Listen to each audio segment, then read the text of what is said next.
time. Thanks, you guys.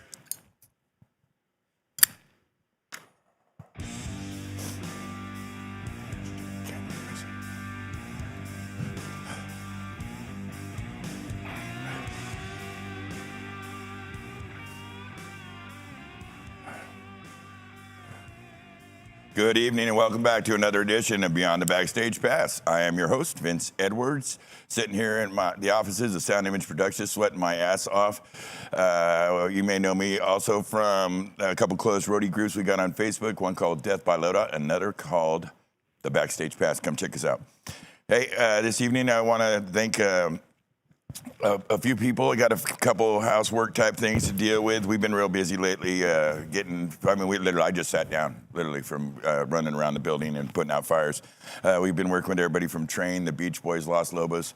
We're getting out there, man. It's a good thing. I hope you guys are doing the same thing, getting back to work, doing what you love. We got all kinds of stuff coming up. We've had some stuff come in. Mike, I hope you're ready for some drop-ins here. Let's go to our dear friends. We support our friends at the HA. That's 81, the red and white. I don't say what their real name is. If you know what I'm talking about, you know what I'm talking about. They had a poker run this last week, and they came over and brought us some swag from helping them out with that. You know, we support our brothers, and that's a good thing. And so shout out to John Fukushima, a dear brother and godlike videographer. Hope that all went well. I want to thank last week's guest. Yeah, there's the cool ass shirt right there. He brought it for us. It's very cool. They do this charity thing for the kids, and so they get together with their club members and we help in any way we can with speaker on stick type stuff.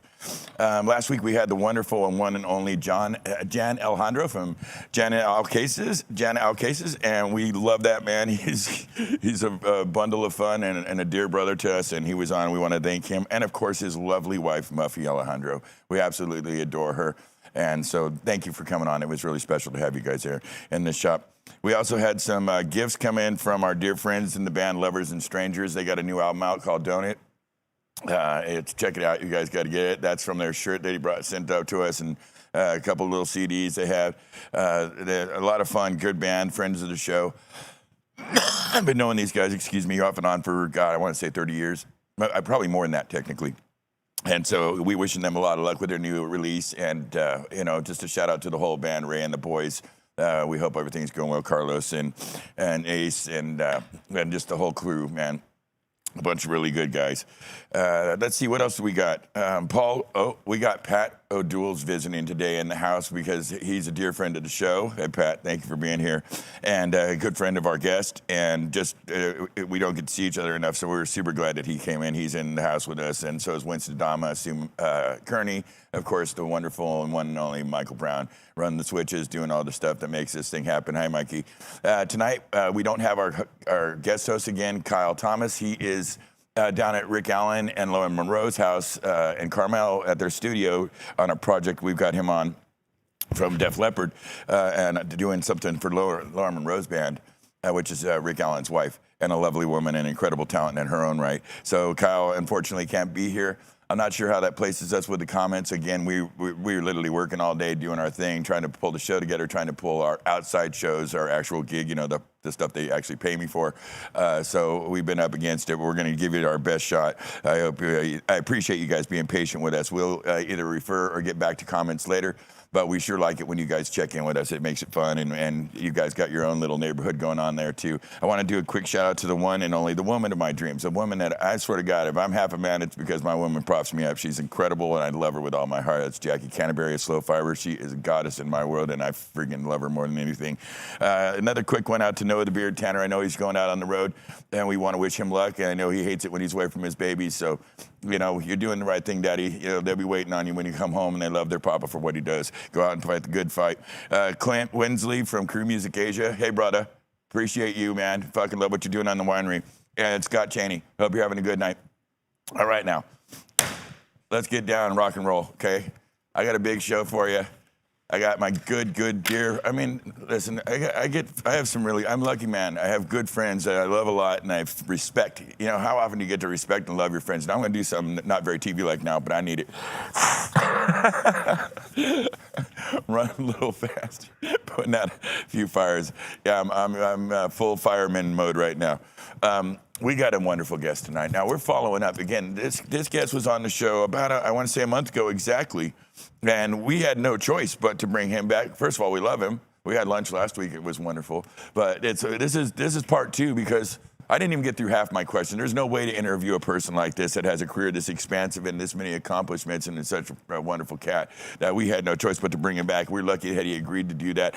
This is the one and only. Our guest tonight has worked in the industry for, over 40 years. He came up working for some of the truly great artists, bands like Santana, Metallica, Steely Dan, Snoop Dogg, just to name a few. He's worked with IATSE as a rigger, lighting crew chief, PM, tour. I mean, he's done it all. Now he's at the top of the game. He goes out and he takes care of the big guys like Snoop Dogg, Wiz Kalifa, Rob Thomas, just to name a few. Let's get him out here right now. It's the one and only Mark J Hetrick. How you doing, my brother? Wow, that was great. That was great. It's a mouthful. But, I should be embarrassed. I should be embarrassed. I don't think Thank you very much for that. No, really. We really appreciate you coming back, giving us another shot at it. Last time you were here, I barely feel like I scratched the surface of your experiences and what you mean to us, and really what an impact you've had on the industry. I mean, it's a special thing. And we're really appreciative that you're here tonight. Well, it was about 2 months ago. Is it that long? Yeah. Because it was going to be a 420 show, but we couldn't get it right on 420, you know, since I handle the hip-hop guys that handle that area. That's right. So that was the original idea. So it was probably around that time.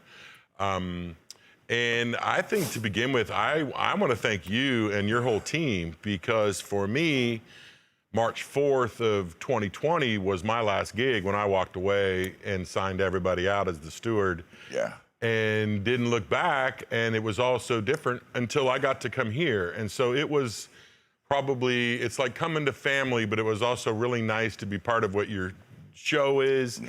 And it was very moving how many people reached out to me and said, great job. You know, we're so proud of you. People from Kansas, people that I would have never even thought would even be following even around. And I was talking to a fellow long time brother. I mean, top of the food chain sound guy, Greg Shine, brother, sure. Very close brother of mine, right? Greg's been on the show. I've known him for so long, and he's just not only a great friend, but great sound guy, great A1 all around, you know, the whole thing. Great human being. Right? Yeah. So I was telling him, I haven't seen him, but I was talking to him, and he says, you remember what Cat Williams said? And I was like, oh, yeah. And he goes, if you ain't got any haters, you better find you some, right? So here I am all thinking how cool I'm feeling because I've heard from all these people.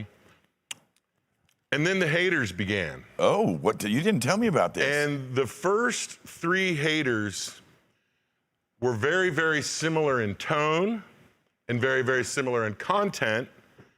And all 3 of the written things that I got right off the bat started out very similarly, which was, first of all, Dad. I am so proud of my kids.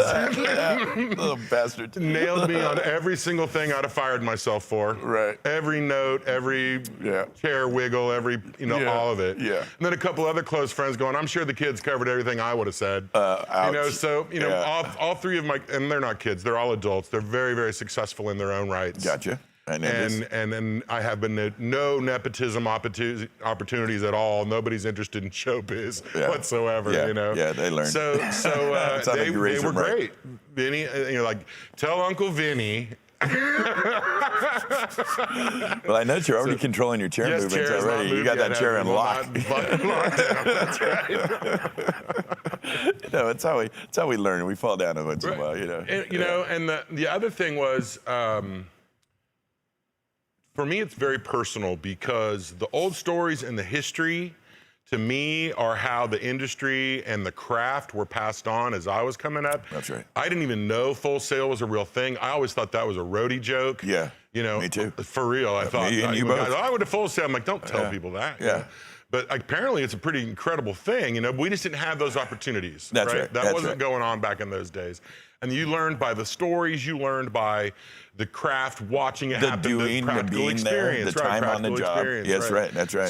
So you know, I was just desperate though when you asked me to do the first show, maybe to be thankful and somewhat humble if that's possible for me, which I did try to. You did well. You very did a great genuine. impression. But the thing was, I desperately want to do new stories.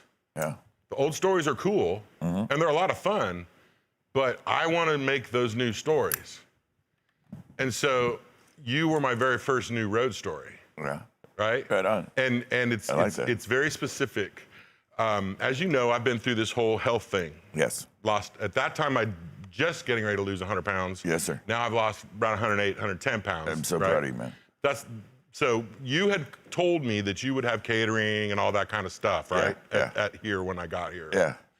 And the wonderful, wonderful woman, my woman's way more wonderful than one you were talking about. Impossible, but okay, Brooke I'll take it. is the top of the food chain as far as incredible women go, right? Maybe. Well, Doubt it. it's not maybe. I'm the guest. I get Can't we to both say. just be lucky? No, the client. Baby, you know I love you. Yeah, we're back to being Hetrick and Edwards again. I know Brooke's good, though. She's the shit. I know this. But here's the funny thing, right? Yes. So all through the Snoop years, she stuck by me so hardcore. Yeah. The stupid flights, the in and out every day, the gone for weeks, and all that stuff, right? Treacherous schedule. And I had this thing with her where I told her, baby, you can come out anytime you want if it's a cool city. Yeah. So, of course, there were never any cool Very cities. few, far New between. Orleans, not a cool city. No. New York, not cool. Nope.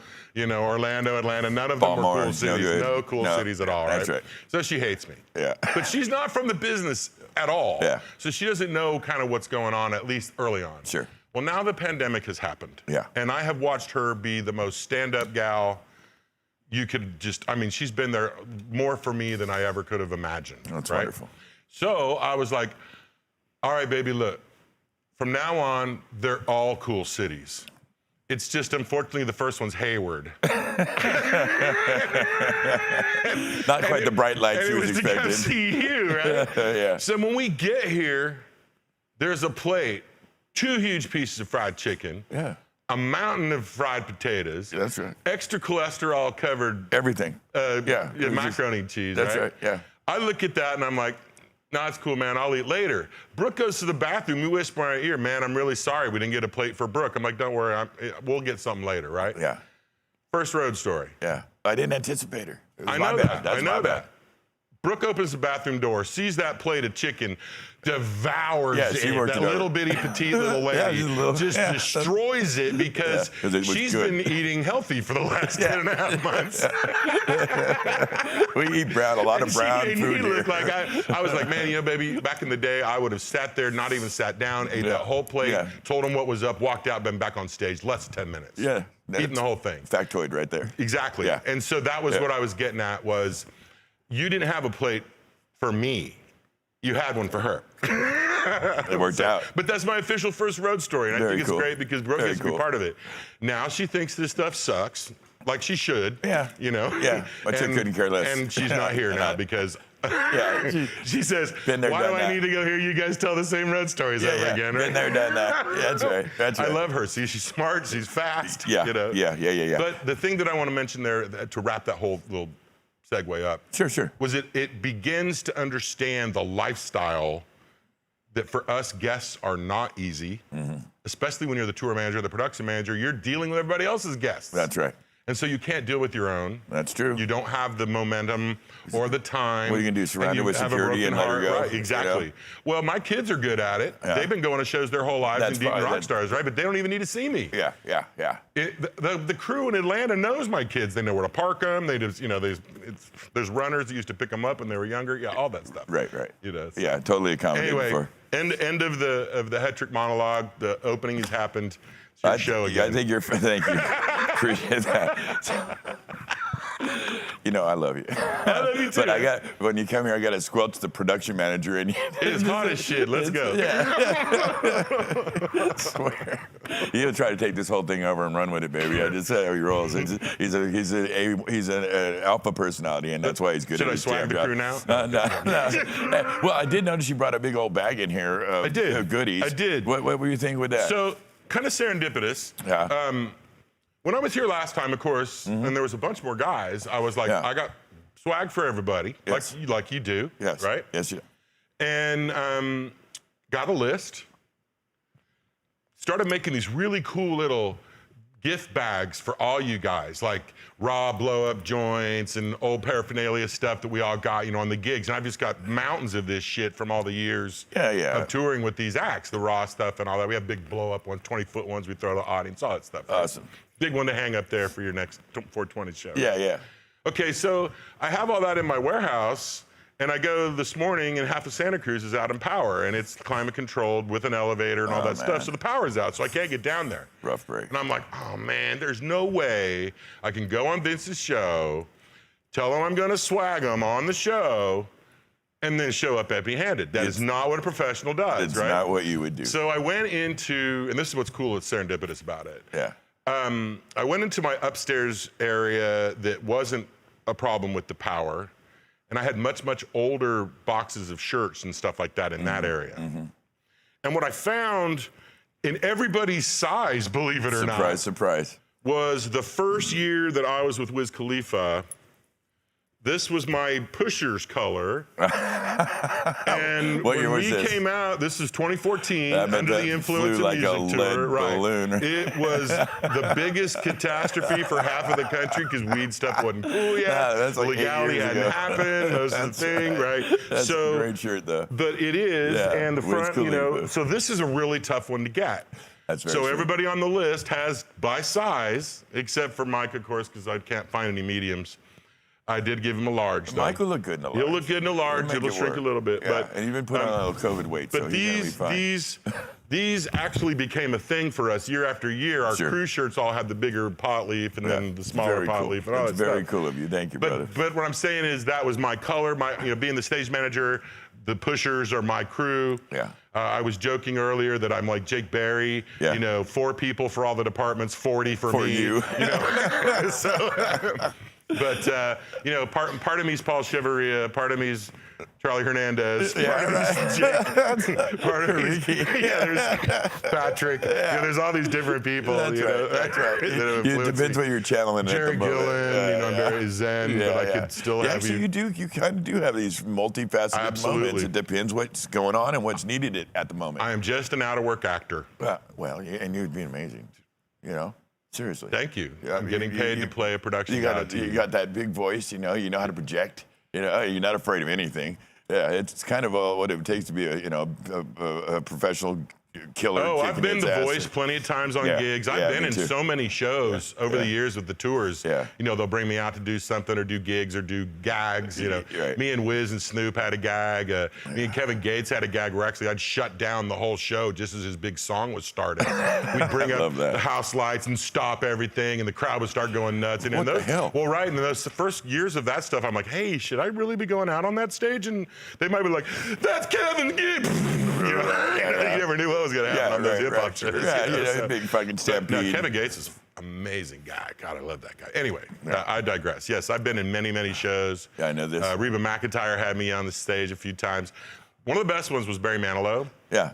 Underrated and amazing. Oh, guy. incredible guy. That guy's show was Extraordinary. just phenomenal show. Yeah. And they used to have a thing. This is a long time ago. This is 90s, definitely. They had a thing where crew guys would be in the show as stand-ins, and you know that happened a lot. Yeah. So that was not out of the normal. No. But I'm a theater kid. True. And they were doing Boogie Woogie Bugle Boy. He was doing Yeah. that song. Company beat. Right? Yeah. And so they came in just before the show and they put us in costume and they put us with the 4 dancers that were always there. And all the choreographer said was, guys, when the music speeds up, dance faster. That's all he said. Yeah.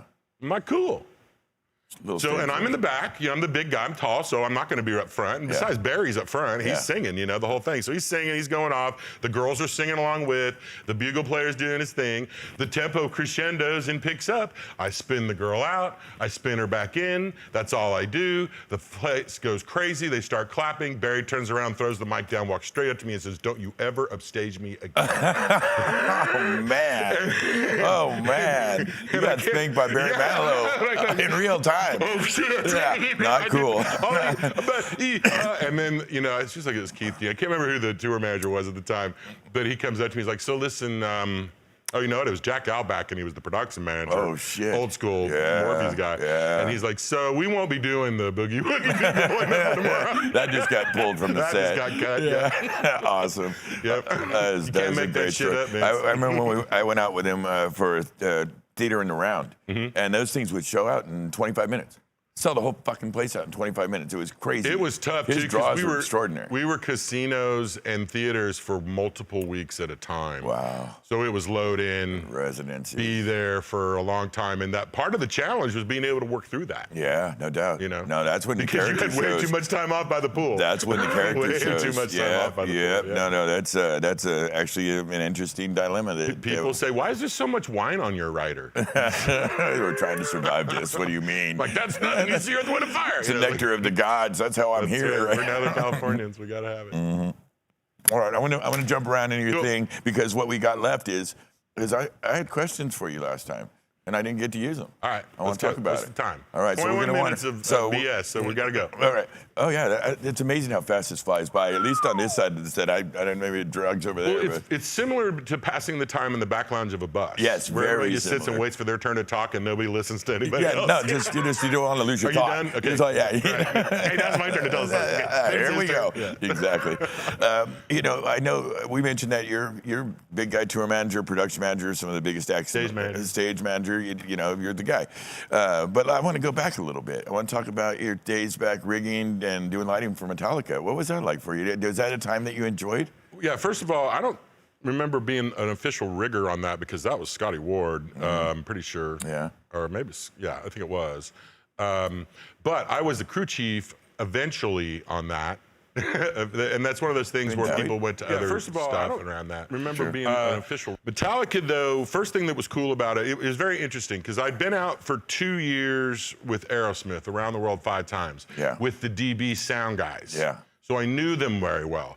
And Eddie Kircher was one of those guys. Yeah. And I knew Eddie Kircher really, really well from years of everything, of him coming through and being the guy, right? Yeah. Early Metallica production manager, right? He's a legend in his own right. Eddie, one of my favorite people, all-time favorite people. Yeah. And best friends, even back then especially.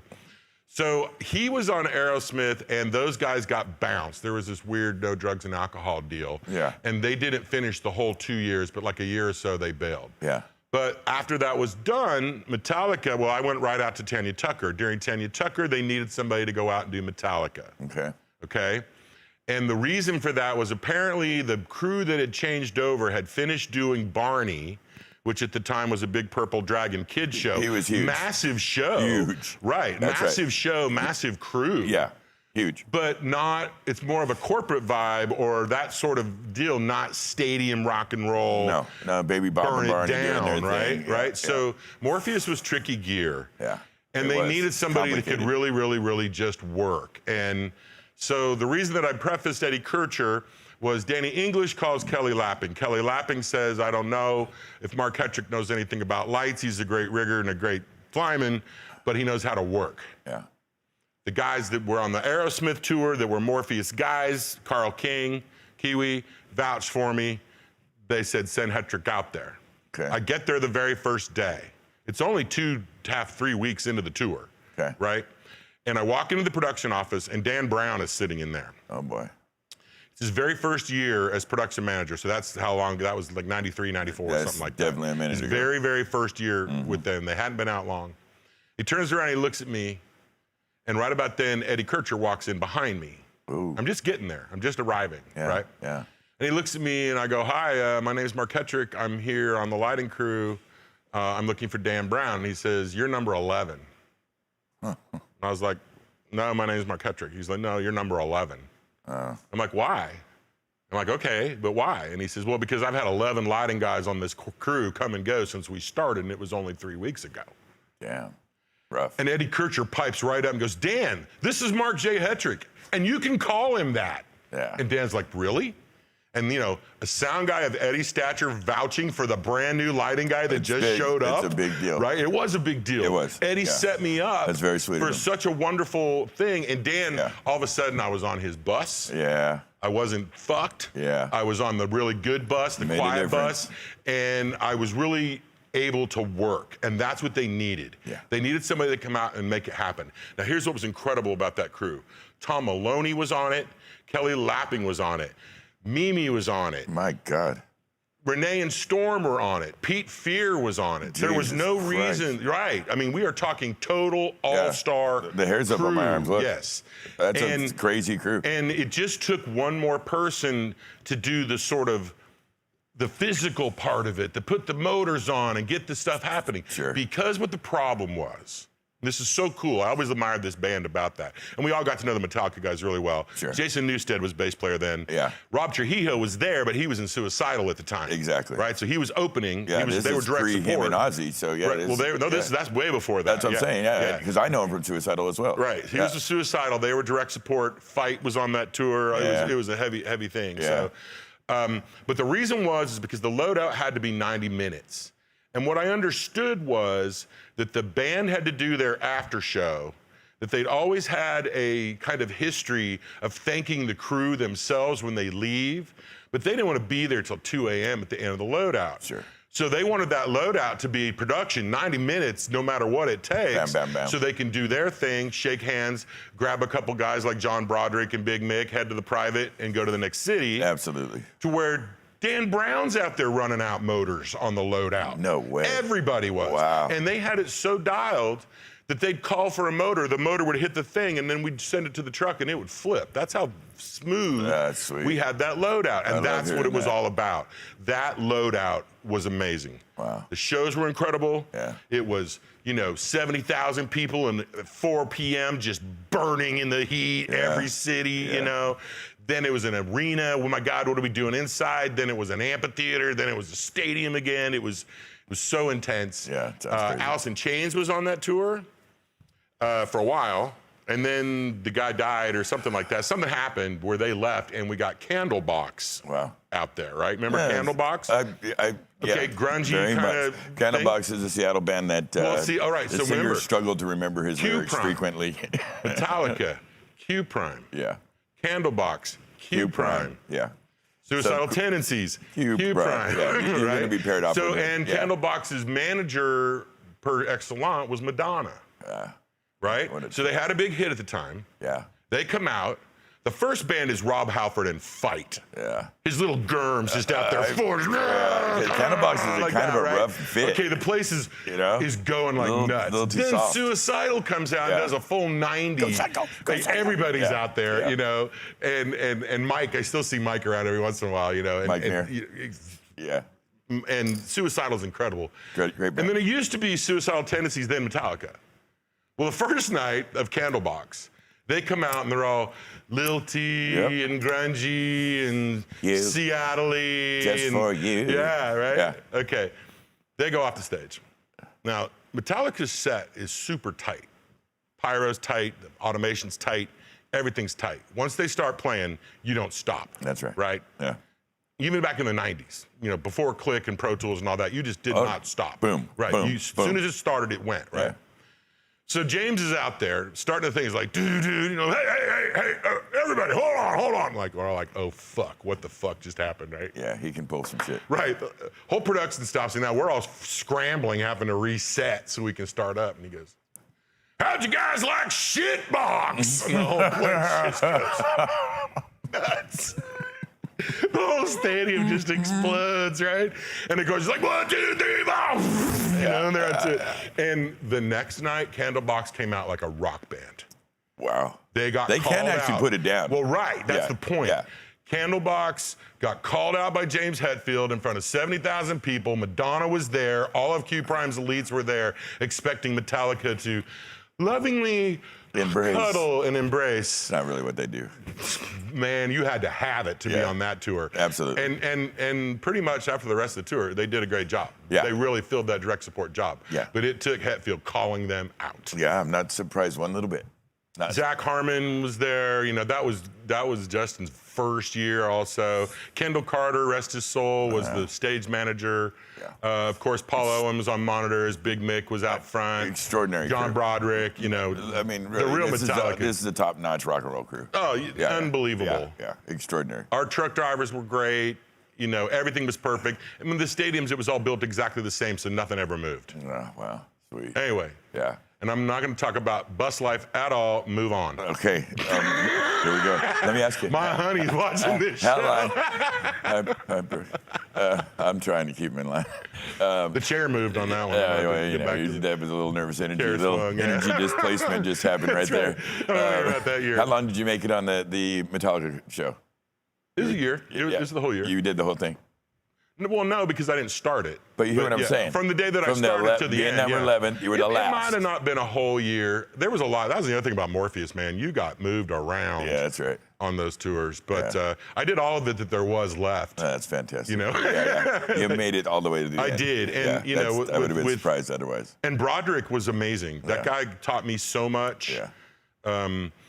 I was up in the air. We would do our own focus. It did not matter what local thought. We were like, we can do it better than you can, twice as fast, Simple right? as that, yeah. And we all knew it. We had to know it. This is true. Two things that were horrible. For some reason, the stadium roofs, there was something weird going on where most of the time it would come to an apex on the downstage edge, but it'd be under the roof. But sometimes it would be out. You know, for whatever rigging reason, that apex would be farther out from the roof, so in the sun all day, right? Right. Rough. So sometimes when you're in the focus and it's probably 2, 3 o'clock in the afternoon by then, it's hot, really hot up there. Yeah. And I will never forget John Broderick seeing me throwing up in the air and telling me, you will not throw up on me, you will keep that in your mouth, you will finish the focus, and then you will come down. And I did. Of course you did. Of course I did. Yeah. Or I used to just jump from one, okay, this is way pre-fall protection, so, you know, none of that existed, really. So I would jump from one truss to another. Psycho.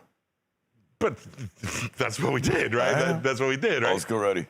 And then one day I did it out in the sun, not thinking how hot that other piece of truss was, and I let go. Ooh. But then I had to grab back on because I was, 50 feet up in the air. So die there or burn up here. It was going to be the stage dive to end all stage dives, right? That's right. So that's when, you really, that's why they have fall protections, because of idiots like me that would just jump onto a burning truss and do that. Yeah. But I'm glad you survived it. Second end of the Metallica. Let me ask you, do I got this right? Production manager, Blues Traveler? No. What did you do with him? No. I was lighting crew chief. How do I get this? I don't know. Help me it was Jim understand. Digby. Help me understand. Jim Digby was the production manager, and Charles Kevin Sevjowick, Cubby, who just passed, loved him. I forgot to mention that. We lost Cubby. Cubby lost, and he was the stage stage manager. Fought the good fight, and he was a badass. And, one of my dearest friends. A lot of people are hurting over that, so, we feel you. Cubby, I did get a chance to talk to him, I'll tell you about that in a second. Yeah. But no, Cubby was the stage manager on that. No, I was lighting crew chief, and it was Morpheus. That's the first night of the tour, they didn't tell me we were in Berkeley, and some drunken homeless guy stumbles up and is like, "Oh, hey, welcome everybody, Blues Traveler." I'm like, "Get that fucker off the stage." Like, "That's David Graham. You leave him right there." And I'm like, "Oh."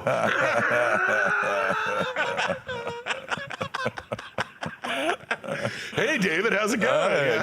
Okay. Looking good, buddy. Hey, that's a great intro, man. Best I've heard lately. Yeah. Well, but it's a good experience. But Blues Traveler, you know what? What? I'm not sure if I was crew chief, but Todd Ritchie was on that tour, and he is a genius production, lighting guy, everything guy. But I think he was the tech because he didn't want to have to deal with the crew. Sure. And Paul Morrell, I believe, was the lighting guy for the band, but I think he ran the Morpheus console and the whatever. I think he had it all on the 500 or something like that. So, because he was good. Yeah. But remember, in those days, those consoles were proprietary, so not just everybody didn't know them. Yeah, you can just walk up. And a lot of them had to to gang up with an Avo or what have you, because they could do the everything but the intensity. Or no, they would do the intensity but not the color. Gotcha. But then we started doing the faders and the Rangers and all that. Right. Subtractive dichroic, I got you with that one last time. But, Yeah, you did. and but you know, that's the one thing. You know, we've talked about Morpheus a bunch of different times. I didn't really get to bring up the Morpheus women. You did ask me about Dee Stone. I did. But I'm kind of chronological order thinking guy, and she came towards the end of my Morpheus career. Yeah. But when I think of the ones in the beginning, the Like Leslie who? Colliers, the Lee Richardsons. Yeah.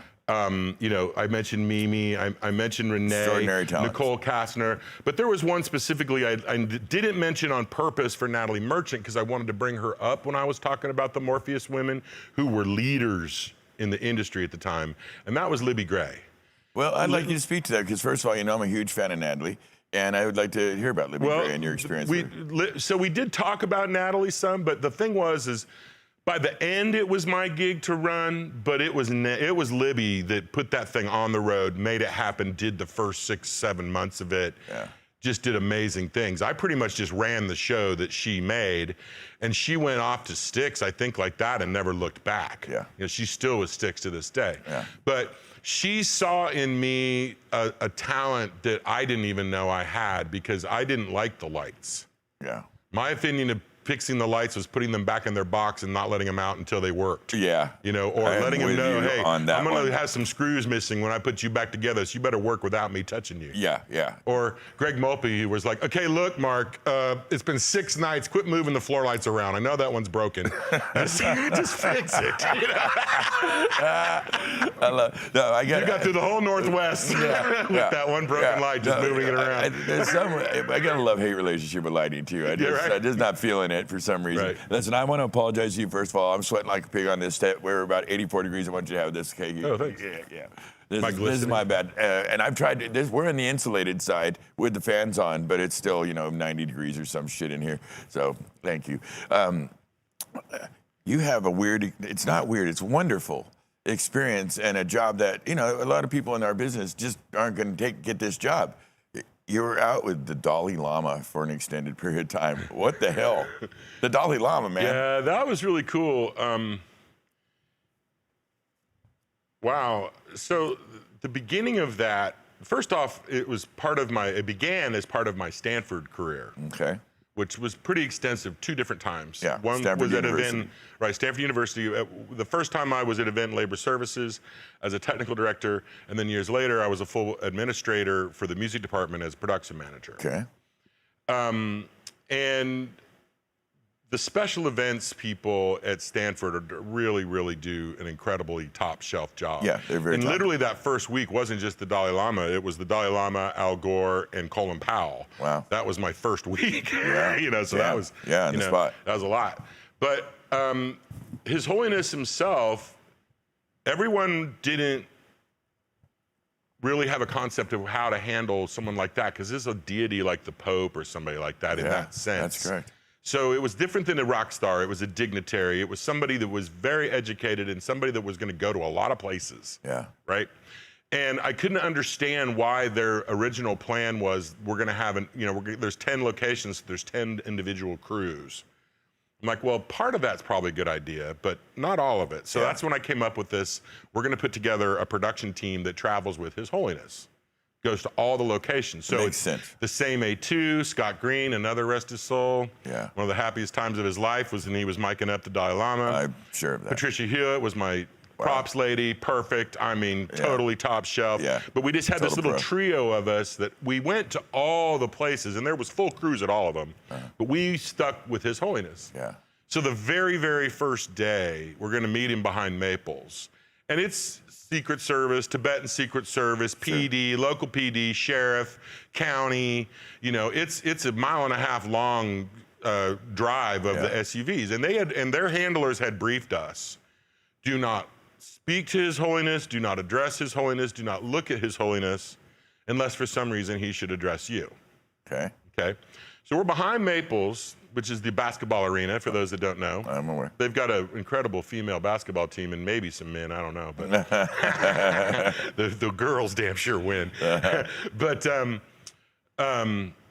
we're standing back there, and it's literally John Hennessy, the president of Stanford, Right. Etchemendy, the provost. I can't remember what Etchemendy's first name was.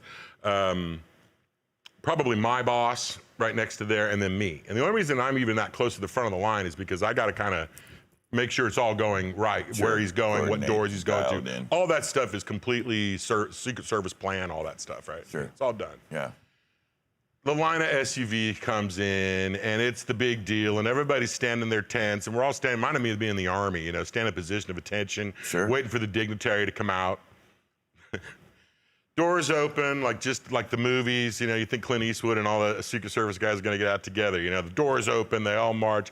Here comes His Holiness. He walks straight up to me, grabs my hand, and never lets go. Wow. He says, "My friend, it has been so long since I've seen you. Show me the way." Wow. And I'm just like, Trip. okay. Yeah. Now, and I'm serious. I mean, I've dealt with dignitaries plenty and rock stars and all that. I do that, but Yeah. man, they told me not to even look at this guy, and he just walked right up to me. There's this whole 50 people and all this stuff, and he walked straight up to me, doesn't let go of my hand for the whole rest of the time. Wow. And his handlers, as we started to do the events, his handlers told me that he's very, very much into reincarnation, obviously, Yeah. and that he said to them that we had been friends for millennia, What a trip. that he knew me. Weird. So it felt so comfortable to be with him Yeah. that I wasn't really aware of what was going on at first. But then as people started to touch me because he was touching me, when the crowd started getting intense, you know, there's 10,000 people crushing in on us, and all of a sudden I'm in the circle of the Secret Service, all that stuff, you know, you're just like, wait a minute, this guy lives this way every day. Yeah. And it was intense, but we had a lot of just like we're talking conversations. And I was definitely much heavier then. The first thing that I remember of him showing some personal care for me was we were sitting at one of those dinners, and I was sort of standing off to the back. And it's one of those things where everybody's paying, you know, $100,000 to sit at the table and eat. That's you know, right. that level of folks. Yeah, I understand. Silicon Planet, right? Right. There's an empty chair right next to him, and he says to me, he says, "Why don't you sit down and have dinner with us?" And I'm like, no, I'm good. I'll get something later. And he puts his hand on my stomach, and he says, "Perhaps you could escape a few more meals." And I'm like, wow, I'm getting hammered by the Dalai Lama. You know, he's totally giving me shit now, you know? In a very kind way. Very subtle in front of all these dignitaries way, right? Yeah. And then, I don't know, a couple more days down the road, we're at some place where, oh, this is great. You're gonna love this story. It's gonna take 2 minutes longer than you want to give it, but it's the greatest story. Give it to me. Okay. We go into this room where some dignitaries and college, university people are and their wives and stuff, right? And they're talking to the Dalai Lama like he doesn't speak English or he's Oh, God. incompetent, or, you know. I get it. I right? can imagine it in my mind's eye. His Holiness, how long do you meditate every day? This woman is talking to him this way. Sting says he meditates 4 hours every day. And the Dalai Lama looks back and he says, Sting, now what could you meditate about for 4 hours a day? I meditate 30 minutes, then I fall asleep because sleep is the best meditation. Yeah, great answer. And then he gives me the get me out of here look. Right? Free me from these people. So there we go, right? Exactly. So he was affected by, he could tell that these people they weren't the right folks. Yeah. Maybe they were the right folks in how much money they gave folks, but these were not the people that should be sitting there chatting with him. Yeah. Right? And he wasn't making that judgment, but you could just tell. Yeah. Right? Yeah. So here's how he solved that problem. Bad fit. Now we got 20 minutes in the schedule that we didn't have all of a sudden, right? Yeah. We go right back out that door. He looks out in the parking lot, and there's these two what BGP people would call blue coats. Yeah. But security people out in the parking lot, and they are clear on the other side of someplace we are not going, did not clear, didn't talk to anybody about. Boom, His Holiness is out that door, across that field. All the monks are behind him. Everybody, the whole line of us are just, and we're beelining for these girls. He wants to talk to some people. Real people. Real people. Yeah. So we go out there and we talk to them. These girls have no idea. They don't even know who they're security for. They have no idea who the Dalai Lama is. They're freaking out because all the monks are there droning. Yeah, yeah. All the Secret Service, all the Stanford people, everybody's just, all a flitter, you know. Yeah. And he has a great time just chatting with them. Yeah. Find out what they do. They got kids, and he was so happy. It's very mellow, Right. very soft. So we're walking back. Now, everywhere close to us is always the OIC, the officer in charge. Right. He's a really cool guy, doesn't really say much, but he's always right there. Yeah. So we're walking back, and His Holiness says to me, he says, the economic divide in America is widening. Fact. And I say, and I think it's possibly self-inflicted. And he says, there should be a revolution. And right then, the OIC puts his hand on my shoulder and he says, you be very careful what you say right now, because if you answer wrong, you're committing treason. Wow. And that's when I knew it was real. Yeah. He wasn't playing around. No. He's serious. He was serious. Yeah. He was serious. Yeah. And that's when I really got the gravity of who I was talking to, who I was dealing with, that this wasn't just my grandpa that I was having a great time with. He's literally He's the the leader of real a whole deal. religion. Right. He's in effect a Right. displaced leader of a Yes. nation. Every He's one the of real those deal. rock stars that we all worship would have given anything to hang out with His Holiness like I did. Yeah. For the longest time. We had so much fun. Yeah. And I just kept doing the gigs until, they kind of ran out. And they had me do some other ones outside of Stanford, which was pretty cool, Yeah. I got to know his handlers pretty well, and that's what it was. He was really comfortable around me, so they liked having me around. The other funny thing is, before we move on from His Holiness, was like I said there was Secret Service, but there was also Tibetan Secret Service. Yes. And those guys were these itty-bitty little guys. They never talked. They never said anything. Like the first month and a half, at least, they never talked. Weird. So I was sitting by this one, kind of sitting there waiting to do something. His Holiness was in the bathroom, which was really funny, watching them have to clear a bathroom so he could go in there, right? So I'm standing there, and he flips the door open, and he's brushing his teeth. Closes the door, flips it open again, and goes, here's one for the Christians. I bless you with Colgate. And he flips his toothbrush on me like this, and he closes the door again, right? And I kind of like, wow, everybody else is standing like this, and I'm just dying. I'm cracking up, right? Yeah. Then he opens up the door again. He has this little satchel. He goes, look, the Dalai Lama for handy wipes. This is true. He's a funny guy, right? Yeah. So he puts it back in, and then closes the door again. He's playing a game. Yeah.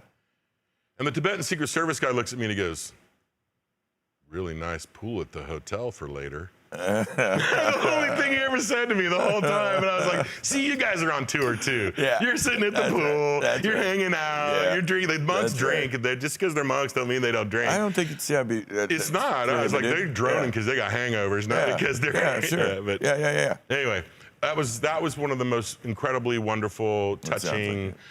His handler was like, he is so taken by you. Wow. And look, I take no arrogance in that. I was 100% there to be just a production guy. Sure. Make it happen, make it perfect. Sounds like you made a friend too. And though. I made a friend, a lifelong friend. Now, I've obviously not seen him since then. I would love to do it again. Sure. I got the big shawl. I got lots of the hugs. I got tons of pictures. I got, the Stanford people were all with us everywhere, so it was all really well documented. The funny one was when it made the cover of the Chronicle. And at that time, FX Crowley was the business agent for Local 16.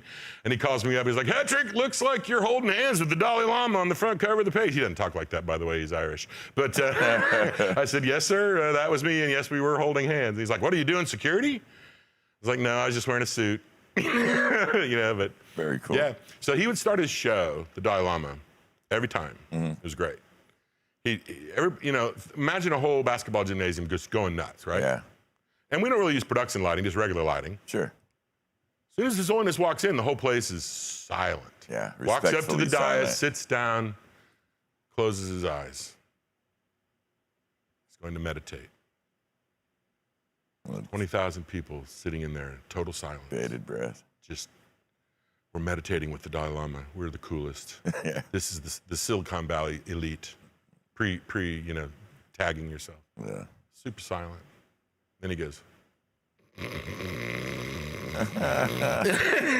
and then he goes, sleep is best meditation. And it was his opening gag. He did it every night, you know.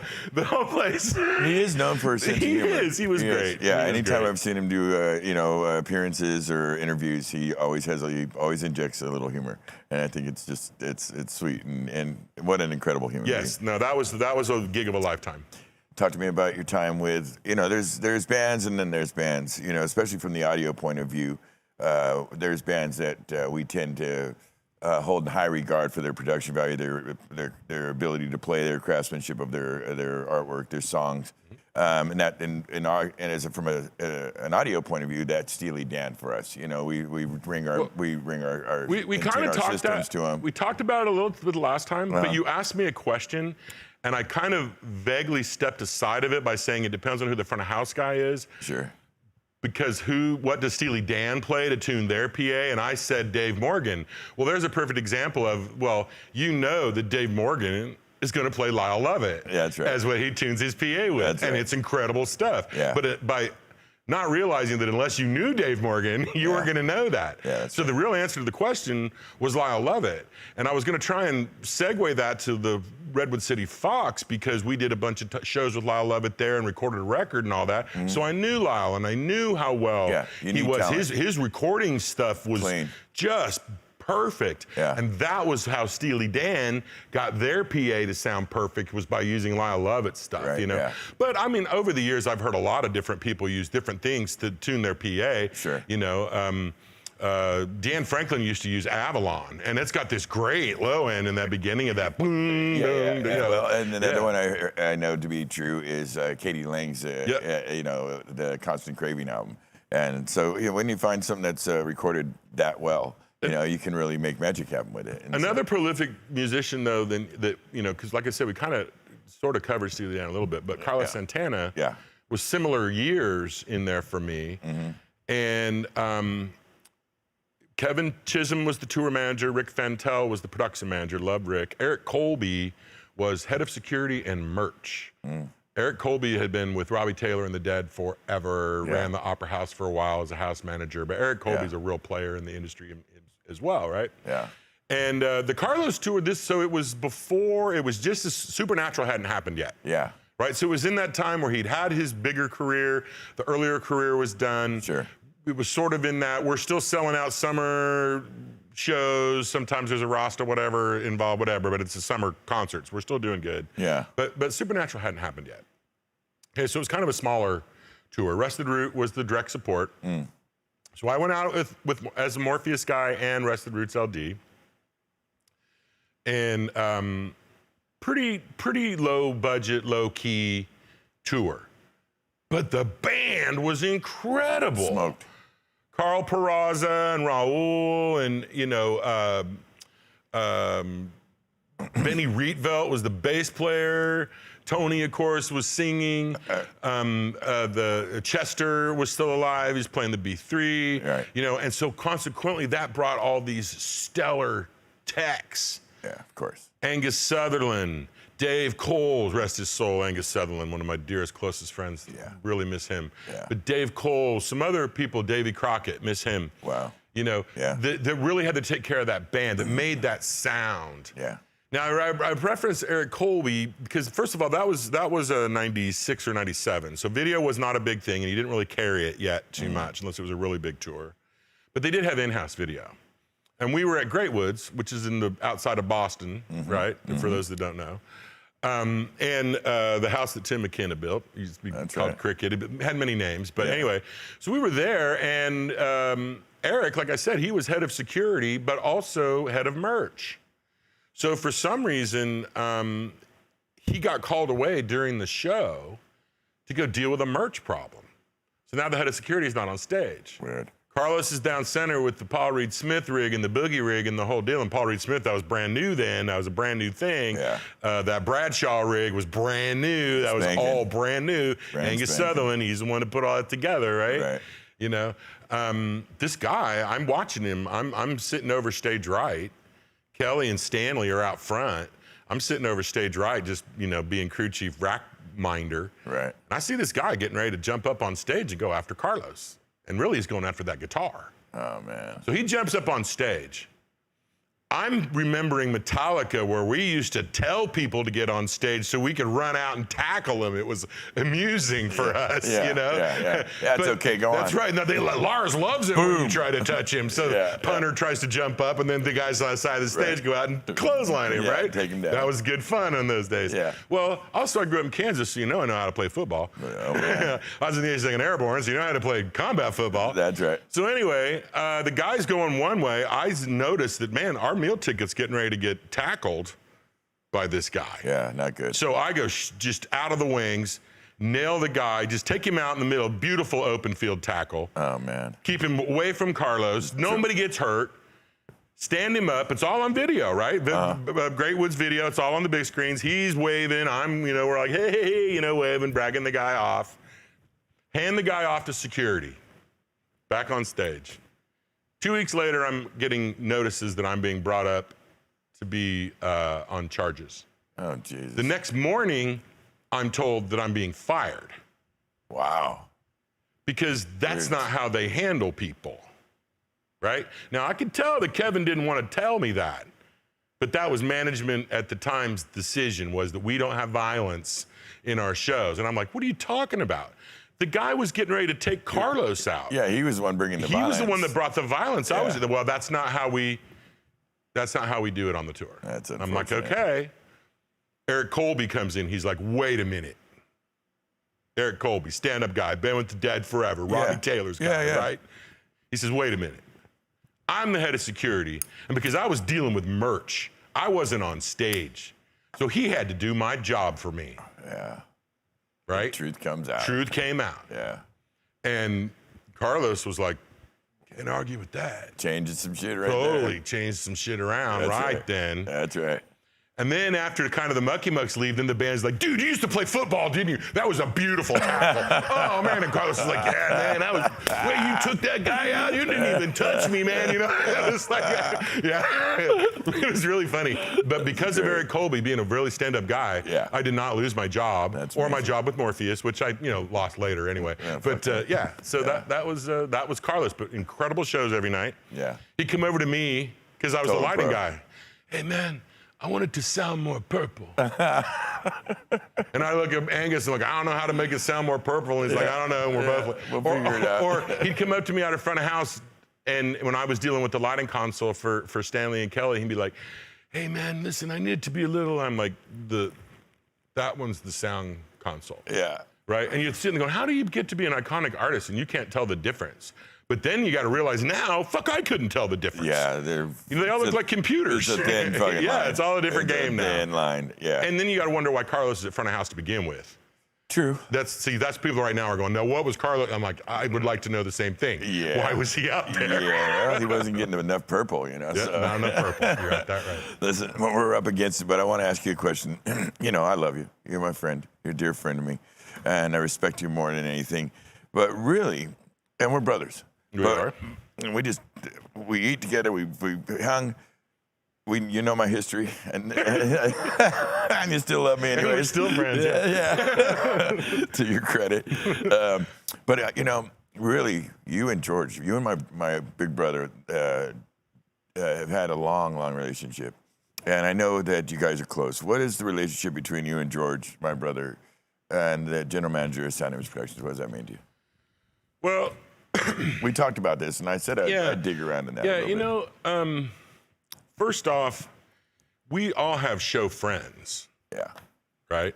And there's definitely people that we would always want to work with. Sure. But I have a couple people that have crossed into that realm. John Hurd is one, Pinky. Yeah. Wouldn't consider, if you need a 500-mile plywood highway built in the sun, he's your guy. You're gonna do it.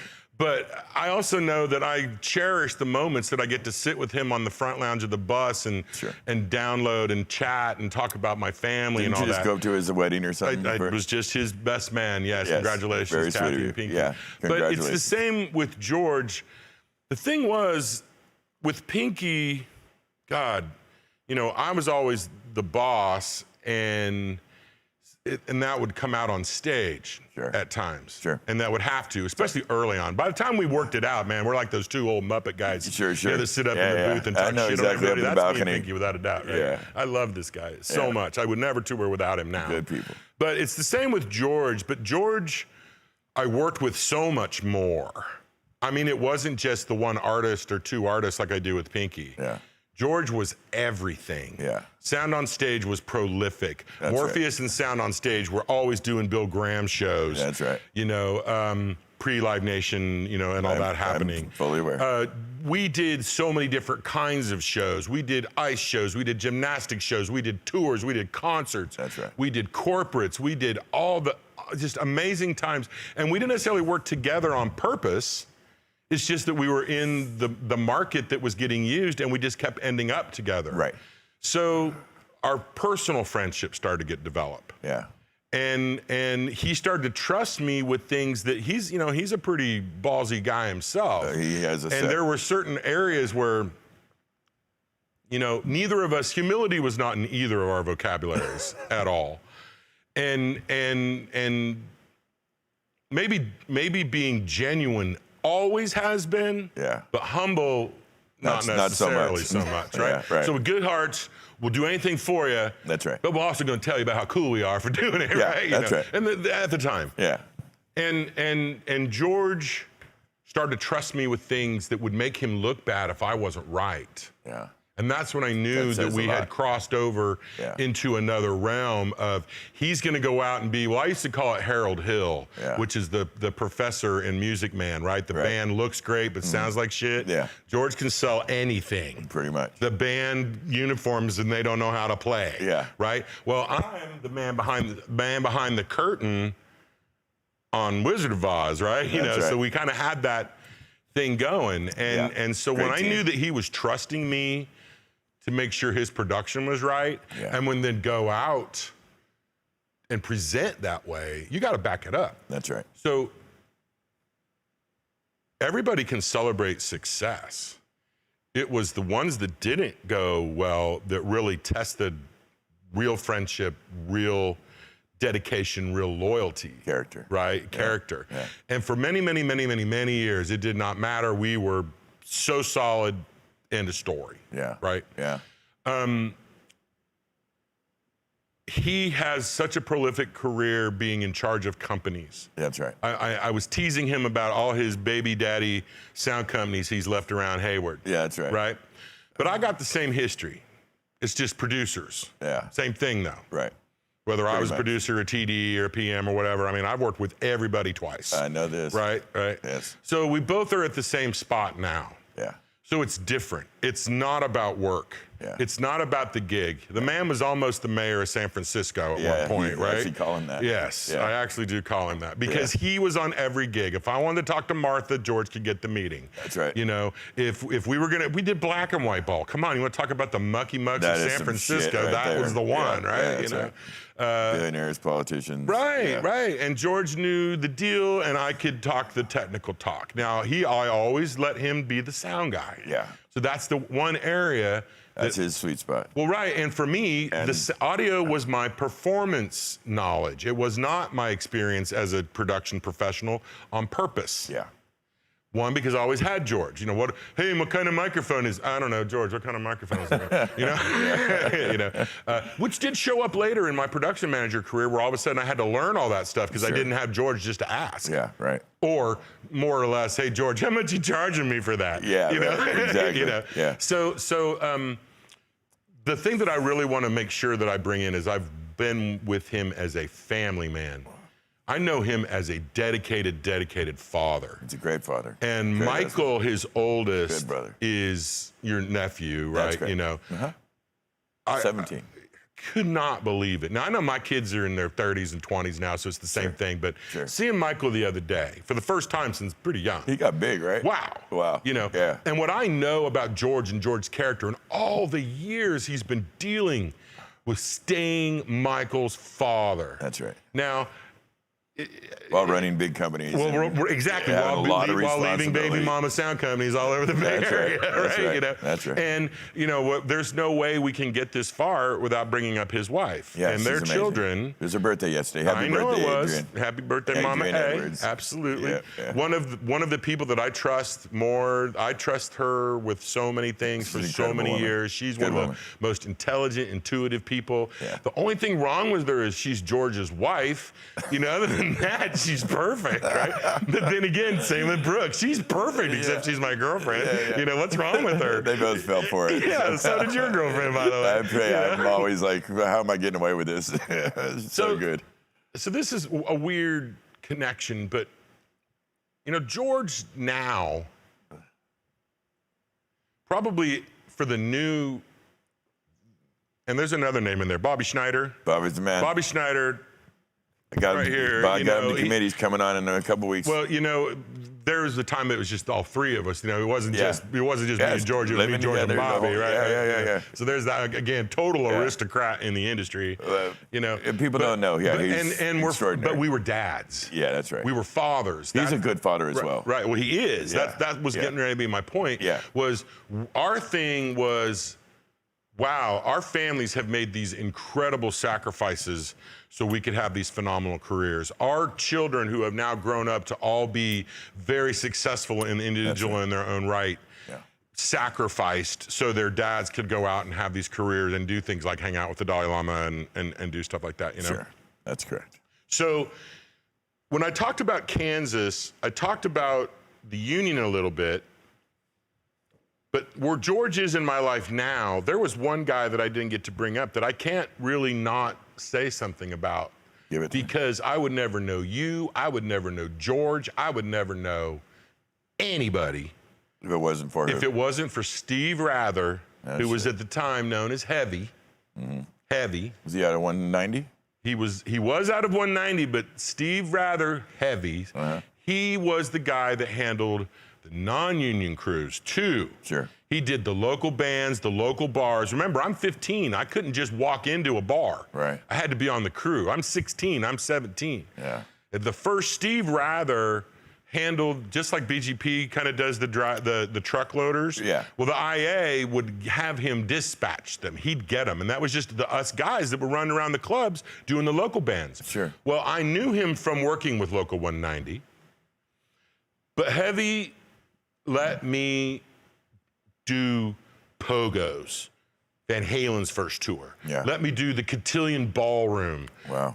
Total place. And that's what I didn't get to say. That's where I saw Opie as a lighting guy. Yeah. That's where I saw Jake Berry, you know, first time Early out. days. Paul Chevrolet as a bass tech. Wow. You know, I mean, those guys. Yeah. It was Cotillion Ballroom. Sandstone was later, same vibe, but Sure. But the reason Heavy's deal was he had driven a truck for ZZ Top a few times. Sure. A few tours. Yeah.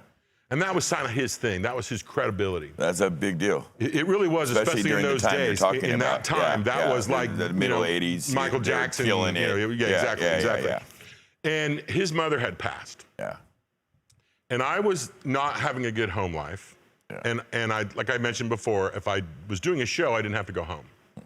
Well, when his mother passed, they had a big house, and Heavy let me stay in one of the guest rooms if it wasn't cool for me to go home, right? And so all of a sudden, I was in Heavy's orbit, and I got to see rooms full of T-shirts and swag and stuff. So I am positive that's where that came for me. Yeah. Right? I know. That's where you got the bug. Yeah, it was seeing Heavy's collection. Sure. The people I got to meet because they wanted to meet him for access. That's when I learned so early on that you're going to get used. Yeah, they you just gotta want be the real careful. tickets. They just want to get in. That girl doesn't want you. That guy's not your best friend. You're not getting the best weed. You're getting the shitty joint, you know, whatever. Yeah. But I would have never gotten, so when I started, and this is why the transition happened for 190. So if you were one of the guys that showed up as a truck loader, they just kind of figured you were one of the big guys. Yeah. I was one of Heavy's first guys that kind of knew the production side too. And it was with the bands like The Clocks. Martina McBride, she played, you know, the Queen of Country now. Yeah. She was in this band called Lotus. We loaded her into the Summit all the time. Wow. Well, I showed up as a truck loader. I'm like, wait a minute, you're one of those tech guys. I'm like, no, I want to work. Yeah. I got to feed the family. That's right. So that's what I wanted to point out. From the very beginning of my career as a 15, 16-year-old guy, I realized acting is my passion. Yeah. Writing plays is my passion. Yeah. Theater and film and being the performer is my passion. My profession, my production profession, the way I'm gonna feed my family, the way I'm gonna put kids through college, the way I'm gonna live in the Bay Area for decades and decades is production. And I would have never been a production guy or met the union guys or met anybody, ever toured, ever done anything without. If Steve Rather, Heavy, had not, and he passed 25 years ago, you know. Sure. But without that guy, yep. I gotta tell you, you know, we gotta get out of here, but I've always respected, first of all, your recall. You know, I got epilepsy. I don't remember as well as I like to, but things trigger me, you know, and then I'm right there. The file opens up. But you have it right at the tip of your tongue, and it's a gratitude. And it's a very sweet quality in your, and you always give the appreciation and the credit to the people that helped make you what you are. I always do that. And I've always respected you for that, man. Even when I was being like, I'm the best, and I've got the coolest leather and all the cool stuff. Yeah, and names were mentioned, it's just mine. But no, I was always that way because I've always been very aware. Yeah. John Hawley was the one where I messed up his show, that producer guy I told you about from Music Theater Wichita, I'd been in Greece. Yeah. You know, I messed up a show cue pretty bad, and I was young, and I thought I was done in the business, and I was sitting out in front of the theater, and the only one person in the whole world I did not want to see was John Hawley. Yeah. And he walks up behind me, and he sits down, and I'm just like, I'm so sorry, Mr. Hawley, I know I ruined your show, I know this. Yeah. He's like, hold on, you know. I was like, I was just standing there, it was Pirates of Penzance. It was so beautiful, and then the heart didn't come in, and then I realized I was supposed to be bringing the heart in, you know. Oh my God, it's a Flyman thing, and it crashed into the stage, and shit flew, and it was horrible. And I'm like, I know I'm fired. I know I'll never work in the business again. And he goes, no, Mark, you fucked up so bad, you're staying. You do not get to leave tomorrow. Not gonna be that easy, Marcus. You're in the trenches tomorrow. You are in this for the rest of your life. And I guarantee that heart's coming in on cue. Yes, it will be perfect. And he was so right. He could tell right then how much I cared. How much I cared. And it's so obvious. It's so clear in the way that you perform your job, the way you care for your people, the way you care for your family, the way you care for your friends. And I want you to know we love you, man. Well, you know, it's a great honor to be a friend of yours. And it's and my brother, I can speak for him, would say the same. He loves you. We love you. You know, it's a treat. And I like to think we all learn from each other, you know. And one thing that we get from you is the heart, the care for the job, the concern, and the true gratitude in the moment, you know. And that's a special thing. And to remember we're kind of lucky to do what we do. And so, well, and we didn't talk really much about Local 16, but that's a place where a lot of that happens too. I agree. You know, and I've been fortunate to be there plus 25 years. Well, you know what happened again? Yeah, I know. So I had 20 questions for the last show. For those that think that I just could ever shut up. You just can't, though. I spun the chair and raised my hand all at the same time. You know, there's lots to talk about. So this time we had 12 questions left, and we got through 7. I'm getting better. I'm sorry. I love it, man. It's so this is priceless stuff for me. I love this. This is you know, the only product we sell here is sincerity, and that's what we do. You know, then let me tell you the reason. All right, you got 30 seconds. I remember everything and everyone, and kept all the passes and the books and the tour books and the T-shirts and all the stuff. You're the history of all rock of and it. roll. You know why? Why? Because where I grew up in Kansas, they did not believe that you could do this. I know that. And I want to say, you don't believe me? Look at me now. There's the stuff. No, don't look at me now. There's the stuff. Decades of hotel keys, soap, flights, name it. I got, that's honest, the most honest thing I can, hand up, pointing at Vince. Yeah, baby. The most honest thing I could say was now I don't have to make up anything. No. It's been amazing, but more than ever, the next 20 years you got a lot of miles is what I want to talk about. Yeah, that's right. And we come back when we put some miles behind us, and we come back and try this again. Let's do a 420 show next year. Well, I'd like that very much. Yeah? Yeah. Oh, yeah. 420 show, me and you. Absolutely. 420 show. Yeah, and you'll bring your style and your ways. You know, you got some tricks up your sleeve. I know about how we could do that. Yeah. I'll let you help me produce that together. Oh, man. All right? I got video for that. All right. You just heard it.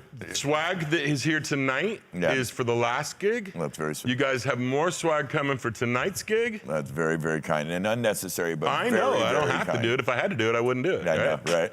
That's exactly Thank you guys. Thanks to everybody else, too. And thanks for everybody watching 13 minutes late. Yeah. Yeah. That's way better than 45 minutes late. Yeah, you're not. A unique perspective. Thank you very much. It was really a treat. Thank you. for being No, on my thank you. And thank George and thank everybody. And thank you, Stephen Rather, Yeah, and Stephen for Rather. starting me into this gig. Yeah, and I want to thank him too. Seriously. He's Yeah, looking no down on you with kids. pride, No, buddy. I would have met nobody. You know what I mean? Boom, Yeah, boom. yeah. He's looking down on you with pride. Yep. You've really turned out to be quite an Heavy. man. Appreciate you. Hey, God damn it. We did it again. And like I told you, I can't in and out with these things because, first of all, I love the guy and I'm interested. I am truly interested, and I hope you are too. I know there's 1,000 places you could be tonight, so I really do appreciate that you're here with us. You know, I'm doing this on the fly. I do it from the heart. I do it for you guys. I do it a little bit for me because I love to be with my friends and catch up and talk and shoot, you know, do shop and go down memory lane. This is something we really feel. We're going to try to keep it up with it and do our best. Next week, we've got the one and only Chris Leonard. He's an extraordinary cat, just had a new baby, a beautiful, cutest little baby with his lovely wife. He's the host of Signal to Noise podcast. He also has an incredible, a really informative show he does called How We Got Loud. It's the history of how we've got to where we are in the live entertainment industry now. He speaks to the older cats in the old days of the schools. We're going to have him on next week. It should be a really great time. And until then, I hope you take good care of yourself. You have a wonderful week, and we see you again next week, Thursday at 7 p.m. Until then, be good to yourself. Good night.